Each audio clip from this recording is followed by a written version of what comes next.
El sistema inmunitario es el encargado de proteger a nuestro organismo de sustancias dañinas llamadas antígenos, incluyendo bacterias, virus, toxinas, células cancerígenas, la sangre y tejidos extraños de otras personas o especies. Pero, ¿qué sucede cuando este sistema no funciona adecuadamente en la producción de proteínas o anticuerpos contra estas sustancias dañinas que nos pueden enfermar? De inmunodeficiencias hablaremos hoy en Saludarte. El niño fue diagnosticado a los 2 años con una deficiencia selectiva de IgA y con una hipoplasia tímica. Doctora, ¿qué son las inmunodeficiencias? Las inmunodeficiencias constituyen enfermedades heterogéneas donde existen alteraciones en el número o la función de uno o más componentes del sistema inmunológico. Doris, ¿tenías idea de lo que eran las inmunodeficiencias antes de que diagnosticaran al niño? Sí, en general sí. Tenía alguna idea de que había niños, o la mayoría de los niños cuando son pequeños refieren muchas infecciones, sobre todo respiratorias, que son producto de, a veces, en ocasiones, de inmunodeficiencia. ¿Cuáles son las causas de esta enfermedad? Las inmunodeficiencias pueden ser de causa primaria, es decir, congénitas, donde existen alteraciones en genes específicos, y también secundarias o adquiridas a otros procesos. ¿Tienen clasificaciones las inmunodeficiencias? A su vez, las inmunodeficiencias primarias se clasifican en grandes grupos. Aquí se encuentran las predominantemente de anticuerpos, deficiencias en componentes del sistema de complemento, deficiencias en el número o la función de células fagocíticas, inmunodeficiencias combinadas donde existen alteraciones en linfocitos B y T, alteraciones en respuesta inmune innata, por ejemplo, aquellas que están alteradas las vías de los interferones y otras citocinas, alteraciones en la reparación del ADN, por ejemplo, en la ataxia telangiectasia, síndromes bien definidos, dentro de ellos los más conocidos, el Wiskott-Aldrich, alteraciones en mecanismos de regulación del sistema inmunológico. Bueno, los primeros síntomas de mi niño fueron justamente una celulitis perianal, es recurrente, o sea, donde los pediatras le indicaban diferentes tipos de antibióticos y él solucionaba un tiempito breve, una semana, y volvía a hacer la celulitis, hasta que en una ocasión hizo una celulitis muy fuerte dentro del ano, que es muy fuerte, y estuvo ingresado. Y de ahí empezamos a sospechar de que eso no era una cosa común. ¿Tardaste en recibir el diagnóstico del niño? Sí, tardó. O sea, él hizo repetidas infecciones perianales. Incluso hubo una muy aguda que requirió ingreso de una semana y antibióticos muy fuertes que lo dejaron incluso con anemia. Y ya empezamos a sospechar que la causa estaba en otra parte porque salió del hospital y volvió a hacer infección y buscamos un inmunólogo, por eso pensando que había alguna deficiencia inmunológica.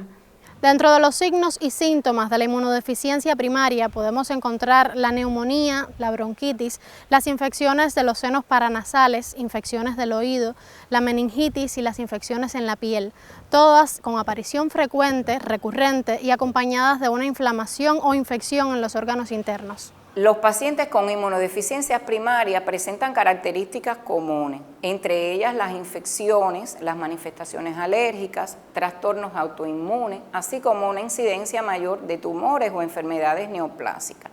En el caso específico de las infecciones, a diferencia de otras personas que tienen sistemas inmunes inmunocompetentes, van a ser frecuentes, es decir, severas, con baja respuesta a los tratamientos habituales, lo cual hace que estas infecciones lleguen a la cronicidad y que aparezcan con frecuencia complicaciones. Las manifestaciones alérgicas pueden afectar a órganos diversos como el aparato respiratorio, digestivos, la piel, pueden aparecer alergias a medicamentos y también alimentarios.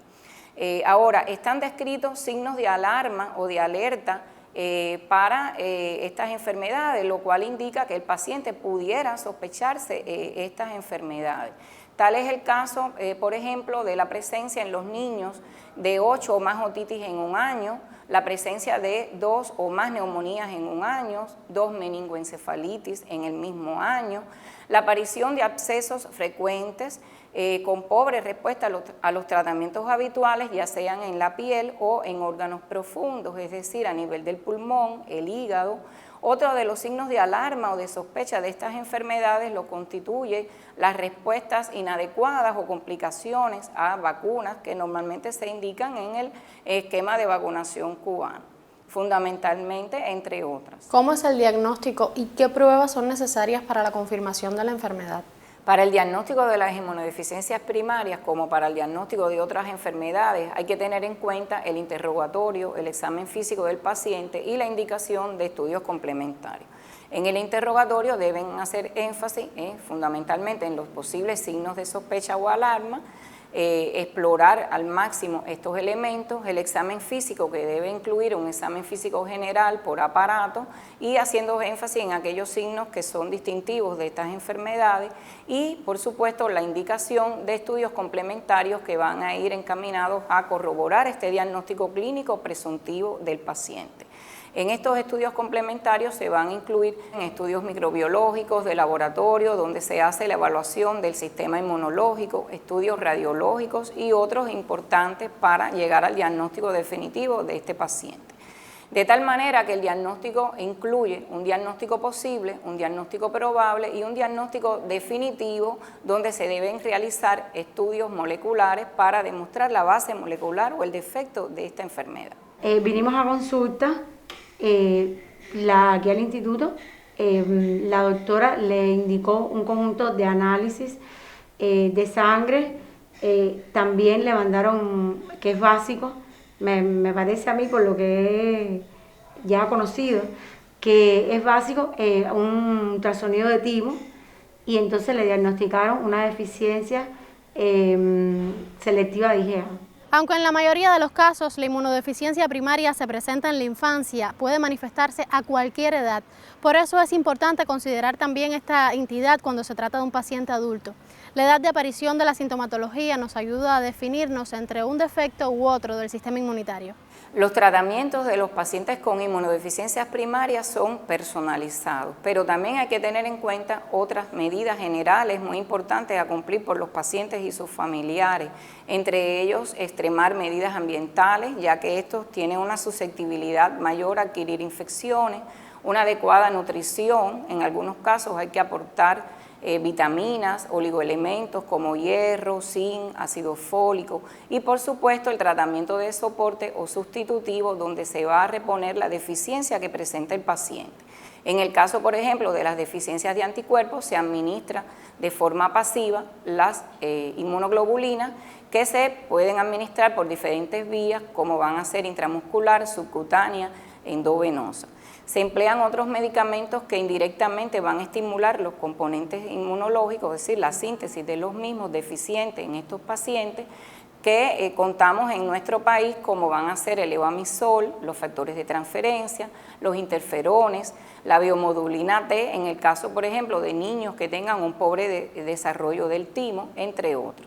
Doctora, y en el caso de los niños, teniendo en cuenta la aplicación del esquema de vacunación por el sistema de salud, ¿qué precauciones se deben tener con los que padecen esta enfermedad?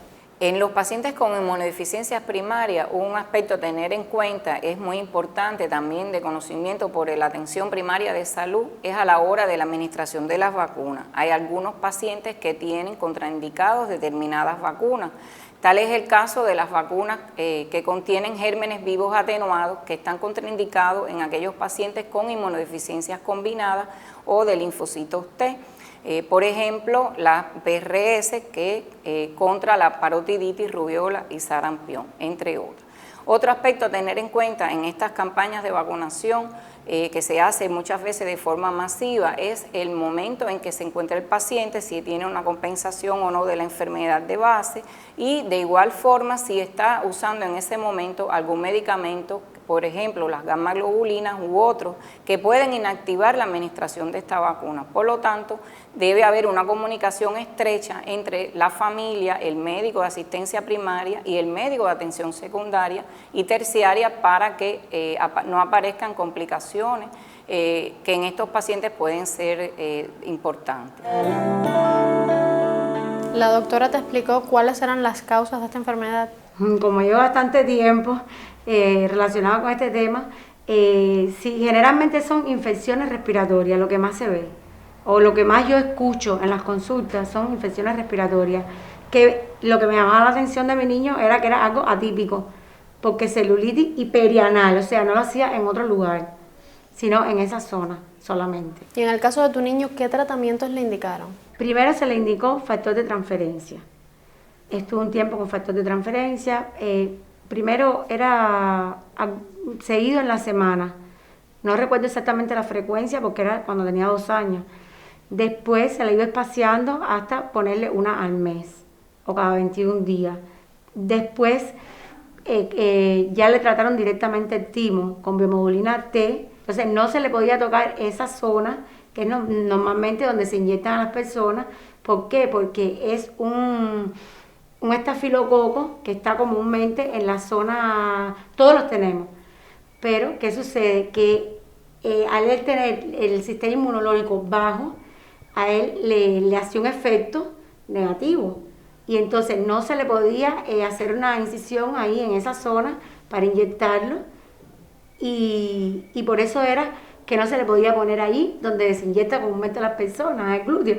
Y entonces se le ponía en el bracito. Era muy, muy traumático para el niño y para mí, porque los enfermeros lo inyectaban con dolor y casi que cerraban los ojos para apretar el émbulo, porque es un líquido oleoso que es bastante doloroso. ¿Y cómo se encuentra Marcelo en estos momentos? Bueno, Marcelo se puede decir que ya erradicó las celulitis perianales. Hizo una recaída post-COVID, porque Marcelo tuvo COVID.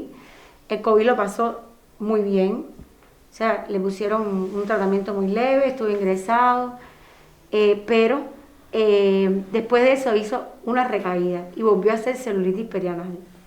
Incluso hizo otras infecciones en la piel recurrentes, incluso con tratamiento de antibiótico, que era muy atípico.